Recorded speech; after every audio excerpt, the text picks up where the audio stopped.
Assalamualaikum warahmatullahi wabarakatuh. Perkenalkan, kami dari 4D akan mewawancarai tentang leksikon dalam bidang profesi kebidanan. Di sini kami mewawancarai mahasiswa kebidanan Universitas Singapura Bangsa Karawang, yaitu Teh Putri Aulia dan Teh Wafik Taj Aula. Oke, pertanyaan pertama akan diberikan oleh Teh Tiara. Nah, sebelum tanya-tanya lebih jauh dulu, jadi kita pengen tahu nih tentang latar belakang di bidang kebidanan ini dari teteh-tetehnya ini. Baik, sebelumnya perkenalkan, nama saya Putri Aulia.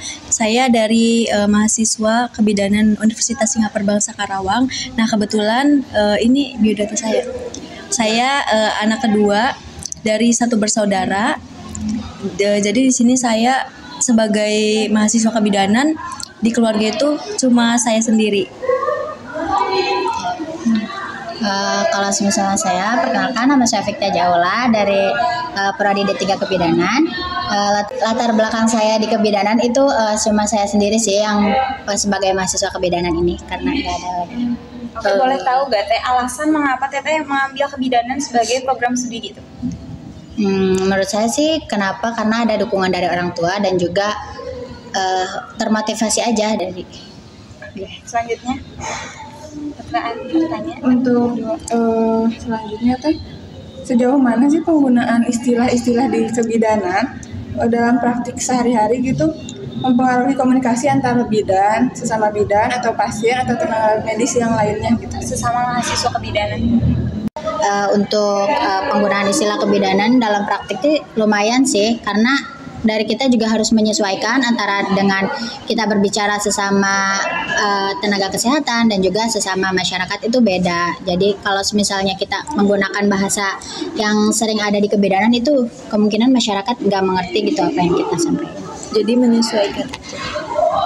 Selanjutnya, ada gak sih istilah-istilah dalam kebidanan yang sering digunakan dalam kehidupan sehari-hari? Ada beberapa, mungkin yang pertama itu seperti biasanya kalau di masyarakat itu disebutnya melahirkan. Kalau dari kita itu biasanya menggunakan kata-kata partus. Iya, mungkin ada juga yang dari medis itu namanya itu plasenta. Nah, sedangkan di masyarakat kan biasanya dipanggil itu ari-ari ya. Nah, itu misalkan kan kayak ada prematur, tapi di masyarakat prematur atau di kebidanan juga prematur atau ada bahasa lain kayak gitu? Sama prematur. ini ada kontraksi. Kontraksi ini terjadinya mulas-mulas pada ibu hamil. Nah, terus Selanjutnya yaitu ada trimester. Trimester itu tahapan minggunya di kehamilan. Ada trimester 1, trimester 2, trimester 3. Dan juga biasanya masyarakat udah tahu sih misalnya trimester. Persalinan itu seperti yang tadi kita bilang itu partus, terkenalnya juga yaitu melahirkan. Terus di sini ada plasenta, seperti tadi yang sempat saya jelaskan. Plasenta itu biasanya dipanggil sama masyarakatnya ari-ari. Nah, terus di sini ada episiotomi. Jadi episiotomi ini kayak menggunting atau memotong bagian tubuh yang misalnya misalnya kepala bayinya susah itu untuk keluar, itu dilakukan pengguntingan episiotomi pada jalan lahir ibunya agar kepalanya bisa keluar gitu. Nah, terus selanjutnya ada prematur. Di situ prematur tuh biasanya bayinya tuh lahir sebelum usia kehamilan 37 minggu. Sesar juga biasanya selanjutnya sesar itu udah banyak yang tahu sih dari masyarakat juga. Terus presentasi sungsang. Presentasi sungsang itu jadi kan seharusnya itu kepalanya di bawah. Nah, tapi itu mah ada yang di samping, ada yang di atas gitu. Persalinan alami ya persalinan normal. Aborsi. Nah, kalau aborsi itu kayak semisalnya keguguran. Embrio itu ini ya, sebelum jadi janin itu embrio. Sebelum jadi janin itu embrio.